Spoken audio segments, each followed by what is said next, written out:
Pessoal, eu quero conversar hoje com vocês sobre intoxicação mitocondrial, um tema que parece que está muito distante da nossa realidade, mas não é bem assim.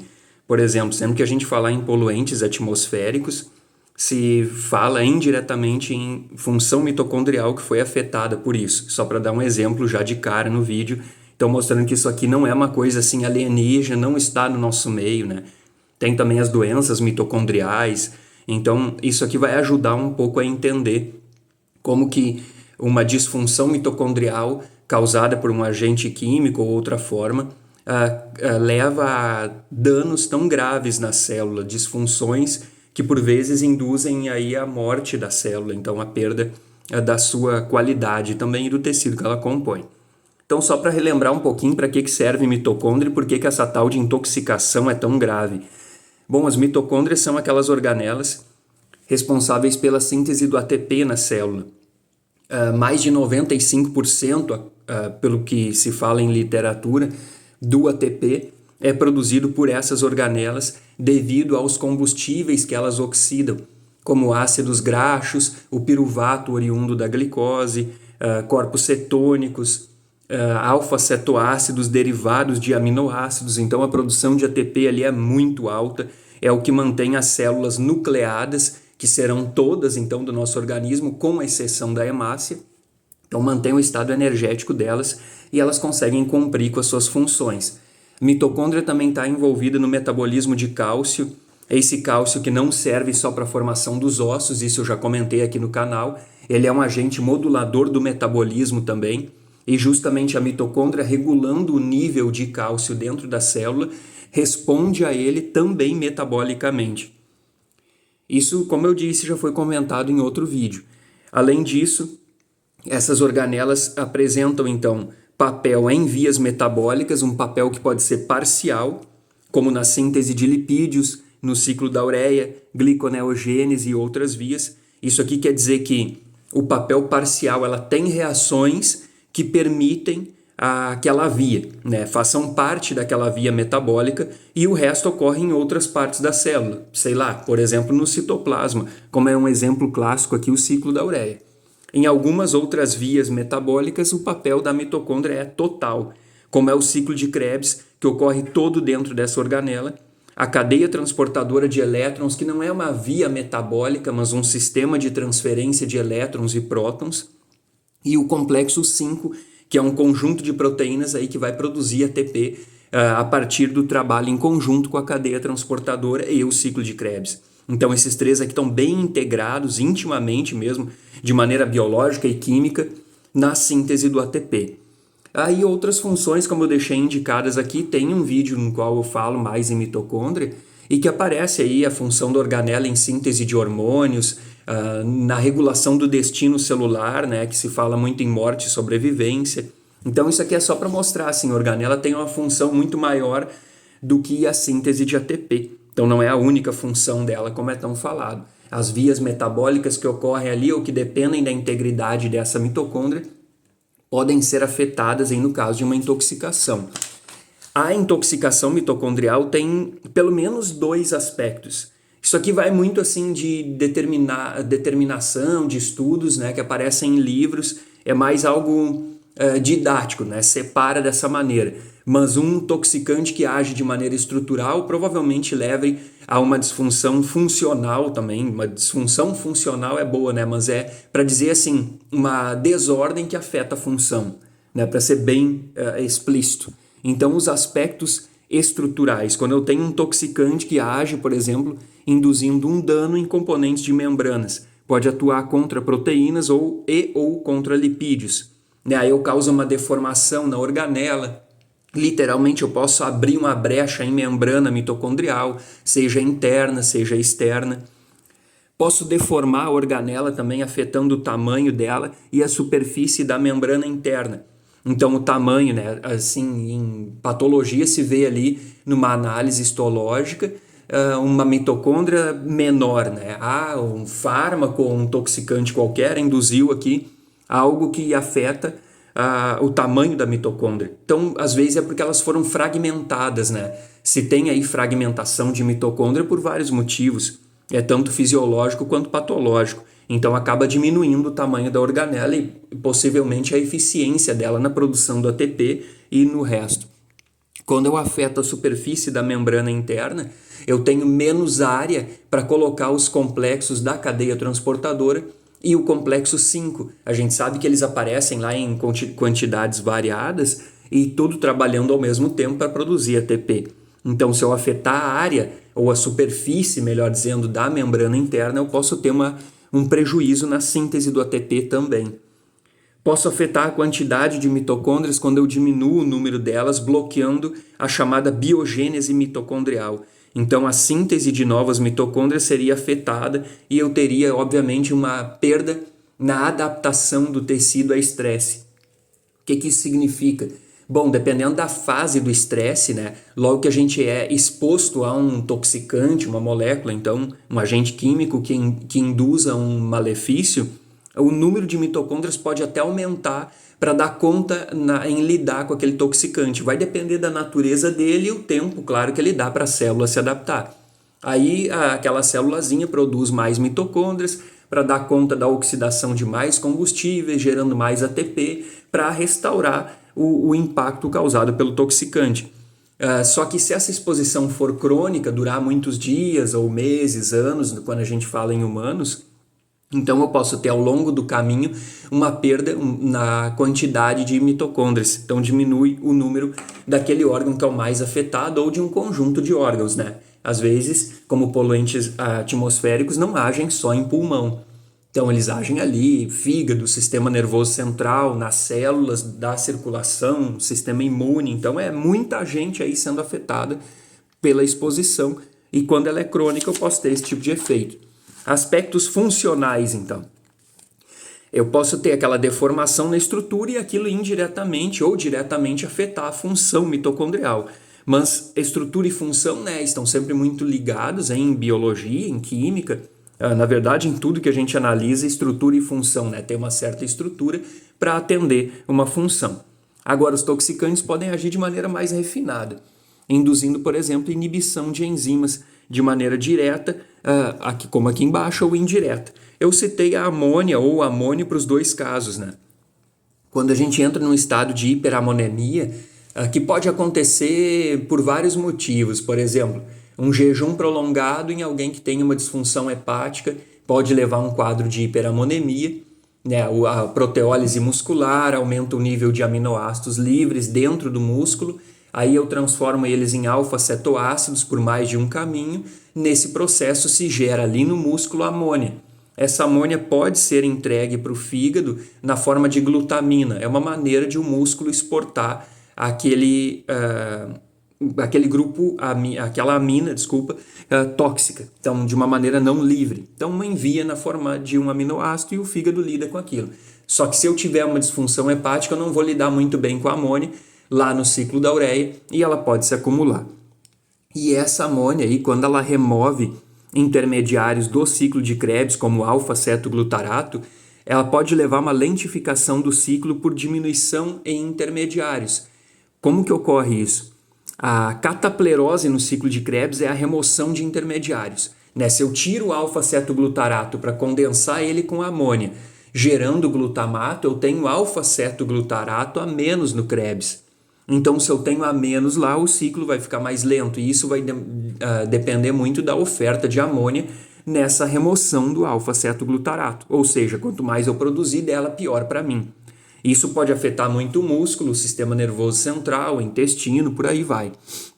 Se o ciclo fica mais lento, então eu tenho uma diminuição na produção do NADH, que pode levar a uma diminuição na produção do ATP, porque eu preciso do NADH para produzir o ATP. Então, consequentemente, uma queda na concentração do ATP, porque ele é produzido a menos. Então, isso aqui tem que dar uma olhada para o ciclo de Krebs para entender melhor do que eu estou falando. Né? Como é um vídeo de intoxicação mitocondrial, isso aqui é mais aplicado. Uma ação direta da amônia se observa no complexo 1 da cadeia transportadora de elétrons. Então, eu tenho uma inibição dele por essa molécula. Lembrando que a amônia e amônio, isso aqui fica indo e vindo o tempo todo, dependendo do pH do meio. A constante de dissociação do amônio é 9,4, se não me engano, né? Aquele pKa.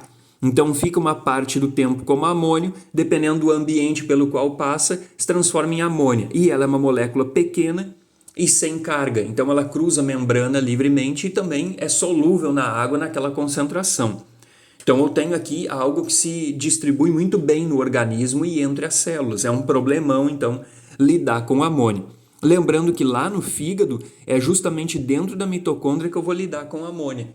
Então é lá a casa do ciclo da ureia, pelo menos parcialmente, né? Porque é um ciclo que ocorre dentro da mitocôndria e também no citoplasma, tem enzimas dentro e fora. Então a inibição do complexo 1 pode aparecer tanto no fígado quanto no sistema nervoso central, que tem se mostrado em experimentos e na clínica como muito sensível aí à amônia. Né? E tu vê assim, por que o sistema nervoso é tão sensível? Bom, porque ele tem uma demanda energética muito alta. Qualquer freio nessa produção do ATP já afeta, por segundos que seja, a função nervosa. Não só do neurônio, astrócitos, microglia e por aí vai, ou micróglia, como tem gente que fala. Outro exemplo aqui é a aflatoxina B1 do Aspergillus flavus, que é um fungo. Ela inibe a succinato desidrogenase, que fica aí no complexo 2 da cadeia transportadora. Ela é parte do ciclo de Krebs, né? A gente lembra disso aí também. Então vejam assim que a amônia consegue atuar na mitocôndria, diminuindo muito a habilidade dela em produzir ATP, tanto de maneira indireta, quando retira do ciclo de Krebs o intermediário, como de maneira direta, inibindo aqui o complexo 1 e atuando aí contra a produção do ATP. E a aflatoxina também consegue um efeito bastante chamativo aqui de inibir a succinato desidrogenase. Aspectos funcionais também ligados à inibição de enzimas, dentro ainda dos toxicantes que agem de maneira direta, o cianeto e o monóxido de carbono aparecem como poluentes atmosféricos, mas também, se a gente lembrar, incêndios, dependendo do material que é queimado, também liberam cianeto. E ele age inibindo aí o complexo 4, chamado citocromo C oxidase, lá da cadeia transportadora de elétrons. O que esse sistema aqui faz? Esse complexo, melhor dizendo. Ele transfere elétrons que foram do NADH, do FADH2, para o oxigênio, gerando água. Então a redução completa do oxigênio leva à água.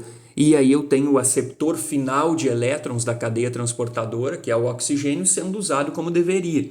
Esse cianeto e o monóxido de carbono bloqueiam a transferência de elétrons para o oxigênio, afetando aí a cadeia transportadora e a produção do ATP. Não esqueçam que a cadeia transportadora de elétrons cria um gradiente eletroquímico que é usado na síntese do ATP.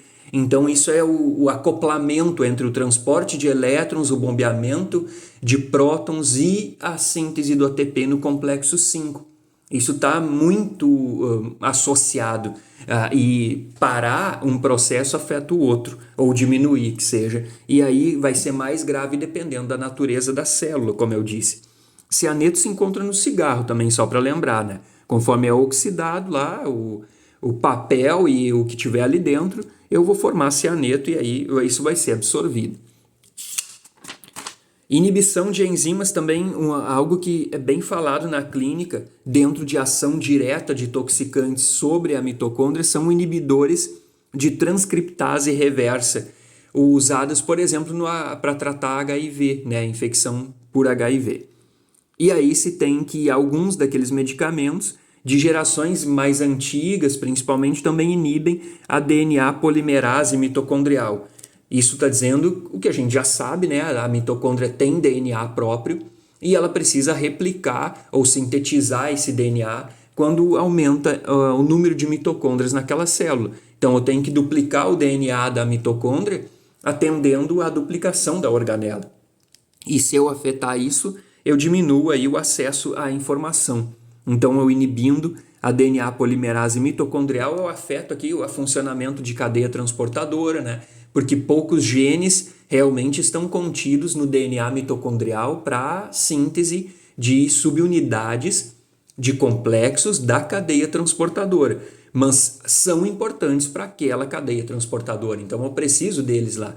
Se eu inibir a DNA polimerase justamente na duplicação de mitocôndria, então eu vou ter problema em manter a função das novas mitocôndrias, não vou ter elas completas né? Muitas vezes nem vão estar ali, vai dar um problema maior ainda para a célula. A lesão em membranas mitocondriais, que volta um pouco àquilo que eu citei antes como um aspecto estrutural da intoxicação mitocondrial, ela causa, às vezes, brechas na membrana que não são controladas, né? Não é um canal que foi inserido na membrana, não é um outro tipo de proteína que foi para lá para permitir a passagem de um íon ou de um soluto qualquer. Então, quando eu tenho uma lesão em membrana mitocondrial, eu desorganizo o ambiente das proteínas. Que proteínas são essas? Os complexos da cadeia transportadora e o complexo 5, que em conjunto formam o sistema da fosforilação oxidativa.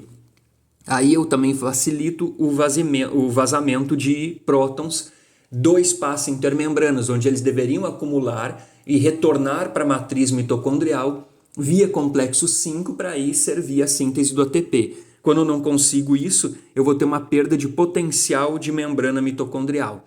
Ou seja, eu dissipei o gradiente eletroquímico ou desfiz o gradiente eletroquímico e eu vou ter uma habilidade menor em produzir o ATP. Então eu posso levar aí a um colapso energético e uma disfunção redox.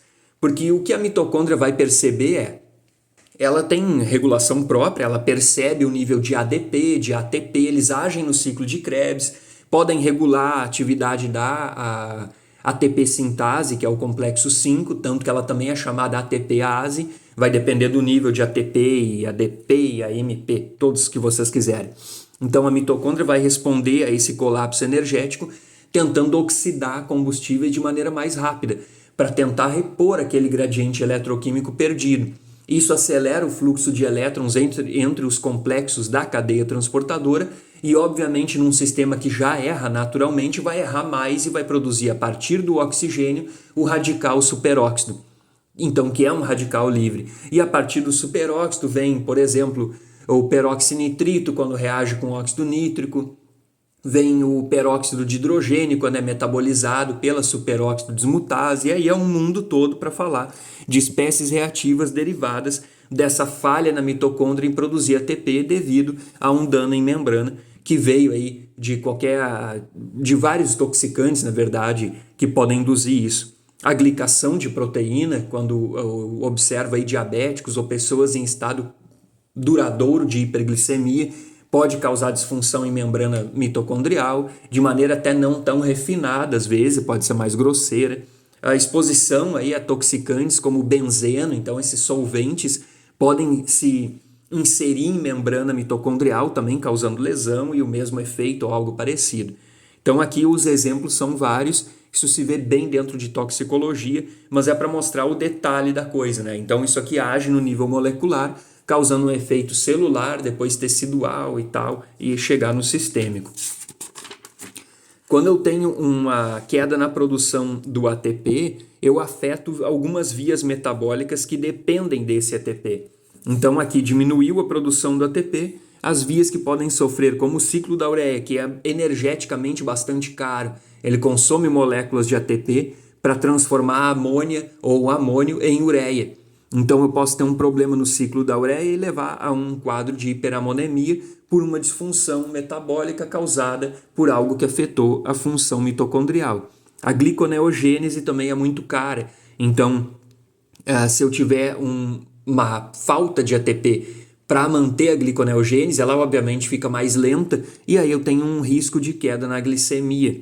Né? A gliconeogênese, não esquecendo, é aquela via que ocorre principalmente no fígado, e esse órgão vai transformar moléculas que não são carboidratos no carboidrato glicose para manter a glicemia durante estados catabólicos variados. Uma ação mista que envolve não apenas mitocôndria, quando eu vou, na disfunção mitocondrial, aumentar a produção de ácido lático, já que a mitocôndria não está atuando tão bem na regeneração do NAD a partir da oxidação do NADH lá na cadeia transportadora, então a glicólise vai ser uma grande fonte de ATP para a célula. Aumentando o consumo de glicose na presença de uma disfunção mitocondrial, eu chego muito facilmente a ácido lático. Então, o ácido lático vai aumentar a produção em vários tipos celulares que sofrem daquele mal na mitocôndria. Outras funções aqui, como síntese de proteínas, de lipídios e de nucleotídeos, que são vias metabólicas bastante caras também, requerem bastante ATP. Lembrando da síntese do colesterol, que é muito cara, a síntese de proteínas, do início até o fim, ela custa ATP e GTP, e a de nucleotídeos, que é um absurdo de ATP e GTP que são consumidos ali. Então eu tenho assim muitas vias que vão sofrer o impacto pela queda na produção do ATP mitocondrial. Também, como tinha citado antes, aumento na produção de espécies reativas, levando a quadro de estresse oxidativo e ou nitrosativo, quando depende de oxigênio ou de moléculas nitrogenadas aí derivadas do óxido nítrico e companhia limitada. Então é bastante problema a partir de uma mitocôndria só. Então se vê assim que essa intoxicação mitocondrial, como eu disse, isso aqui não vai ser algo comum de ser explicado em um hospital, mas as pessoas vão dizer ali que é uma disfunção na produção do ATP e tal, não vão dar todo esse detalhe, né? Nem tem como, e naquele tempo todo, e às vezes é uma emergência. Então a intoxicação mitocondrial é grave, é comum, se observa a curto, médio e longo prazos, então não tem aí muito... não, é só a longo prazo que eu vou ver problema, pode ser curto mesmo, intoxicação com cianeto, por exemplo, não dá muita chance. Então, colapso energético que pode levar a uma disfunção redox, né? Menos ATP é produzido, a mitocôndria tenta acelerar ali a oxidação de combustíveis para repor aquele ATP, para tentar restaurar valores de antes da intoxicação.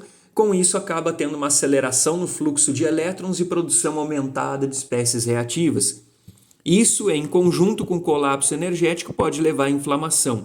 Mas se a molécula toxicante causou antes uma inflamação, eu posso ir para colapso energético e disfunção redox por causar disfunção na mitocôndria, então por um agente que não era algo que atuasse diretamente na organela, mas indiretamente, como a gente sabe, aparece disfunção mitocondrial junto de inflamação. Em conjunto, esses três, ou não apenas, não a combinação apenas dos três, não se exige tanto para levar já uma célula à morte celular, que vai afetar aí a função do tecido e do órgão se for mais grave. Nisso se tem bastante trabalho em moléculas que são citoprotetoras com ação mitocondrial. Se fala até em terapia mitocondrial, essa terapia com moléculas naturais ou sintéticas que ajam protegendo a organela de intoxicantes diversos. Então, é uma área bastante interessante aí para a indústria farmacêutica e algo promissor. Então, esse é o videozinho para falar em intoxicação mitocondrial. Eu tentei colocar aqui um atalho, né? Eu sei que eu falho nisso porque é um assunto muito grande, então qualquer dúvida deixa aí o comentário para assim que possível eu responder. Muito obrigado por ter assistido e vamos seguir aí com o nosso estudo.